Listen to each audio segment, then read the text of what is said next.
আমার ভাইরা, বিশ্বনবী যে জানিয়েছে এই পৃথিবীতে সবচাইতে বেশি আল্লাহ পাক খুশি হন ওই সময় যখন তিনি কোনো ঘরে মেয়ে পাঠান, নারীকে দেন, কন্যা সন্তান যখন কোনো ঘরে পাঠান তখন তিনি বেশি আনন্দ পান, খুশি হন। আমি যে কথা বলতে চাই আয়াত দিয়ে, বিশ্ব নবীকে আল্লাহ যদি সিবিয়ান না দিয়ে, রেজাল্ট না দিয়ে সিবিয়ান দিতেন, আমরা তো আর কোরআন নিয়ে পড়ে থাকি না। যারা ভুল ধরার চেষ্টায় আছে অহরহ, তারা এই আয়াতি ভুল বের করত যে মোহাম্মদ নাকি ছোট শিশুদের পিতা না। তাহলে এই যে তাহের, আবুল কাসেম, ইব্রাহিম, এগুলো কি?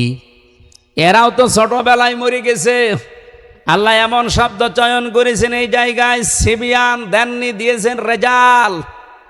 অথচ সে জন্মের পর থেকে অনেকে আয়াত আমরা মিলাদে পড়েছি, এখানে যে তথ্য আছে অনেকে আমরা জানি না। বলি কত সেন্সিটিভ জায়গা কোরআনের প্রতিটি আয়াত আমার আল্লাহ রেজাল ব্যবহার করে মানুষের মুখের ওপরে কাদা দিয়ে দিয়েছেন যে না, মুখ খুলতে পারবি না।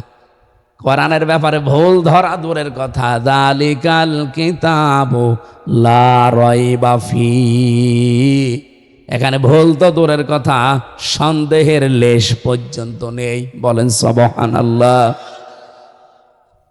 আল্লাহ তাহলে রেজাল্ট দিয়েছেন সিবিয়ান না দিয়ে।